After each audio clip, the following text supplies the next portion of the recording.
कभी सोचा है किस तरीके से फैंग जैसी बड़ी बड़ी कंपनियां विदाउट डाउन टाइम डिप्लॉय कर देती है अपने सारे new features. And on the other hand कई सारी ऐसी कंपनियां हैं जिसको अगर छोटे से बग फिक्सेस भी डिप्लॉय करने हो अपने प्रोडक्शन पे तो उनको डाउन टाइम फेस होता है। उनके जो यूजर है वो डिप्लॉयमेंट के समय एप्लीकेशन यूज नहीं कर पाते। एंड इसका सीक्रेट है कि जो फैंग जैसी बड़ी बड़ी कंपनियां हैं वो एक डिफरेंट डिप्लॉयमेंट स्ट्रेटेजी यूज करते हैं जिसको बोलते हैं ब्लू ग्रीन डिप्लॉयमेंट, जिसमें क्या होता है कि दो प्रोडक्शन एनवायरमेंट जो है वो खड़े किए जाते हैं। फॉर एग्जाम्पल ये जो मेरा करंट स्टेट है प्रोडक्शन का उसको मैं बोलूंगा ब्लू डिप्लॉयमेंट। एंड उसके बाद मैं अपने जितने भी बग फिक्सेस है नए फीचर्स है वो जो वर्जन होगा मेरा अपडेटेड वर्जन उसको डिप्लॉय करूंगा दूसरे एनवायरमेंट के अंदर जिसको मैं नाम दूंगा ग्रीन डिप्लॉयमेंट। जो ब्लू डिप्लॉयमेंट है वहां पे अभी सारी ट्रैफिक रिक्वेस्ट जा रही है यूजर की। एंड जो ग्रीन डिप्लॉयमेंट है वो अभी आइडेंटिकल है, मतलब कि खाली बैठा है। इतना करने के बाद जो भी क्यूए की टीम है वो टेस्टिंग वगैरह करती है ग्रीन डिप्लॉयमेंट के अंदर कि जो लेटेस्ट फीचर्स है बग फिक्सेस है वो सही से चल रहे हैं कि नहीं चल रहे। एंड उसके बाद टाइम आता है स्विच करने का। क्या स्विच करने का? Traffic switch. मतलब कि जितना भी ट्रैफिक ब्लू डिप्लॉयमेंट पे जा रहा था वो तुरंत ही स्विच होकर चला जाता है ग्रीन डिप्लॉयमेंट पे, मतलब कि नए एनवायरनमेंट के। अब ये डिप्लॉयमेंट स्ट्रेटेजी की खूबसूरती ये है, ब्यूटी ये है कि अगर कोई गड़बड़ होती भी है, अगर जैसे ही हमने ट्रैफिक जो है उसको ग्रीन डिप्लॉयमेंट की तरफ शिफ्ट किया, मतलब कि लेटेस्ट फीचर वगैरह सब पहुंच गए यूजर के पास,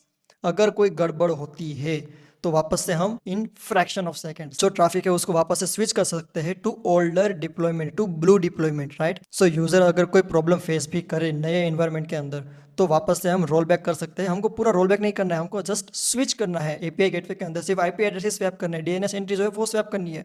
एंड उसके बाद जो ट्रैफिक है वो वापस चला जाएगा ब्लू डिप्लॉयमेंट के अंदर। So this is how FAANG companies and उनकी जैसी काफी सारी बड़ी कंपनियां अपने न्यू फीचर्स डिप्लॉय करती है, बग फिक्सेस करती है without any down time. And इसके अलावा एक और स्ट्रेटेजी होती है डिप्लॉयमेंट की जिसको बोलते हैं रोलिंग डिप्लॉयमेंट, जिसके बारे में हम देखेंगे नेक्स्ट वीडियो के अंदर। Thank you so much for watching.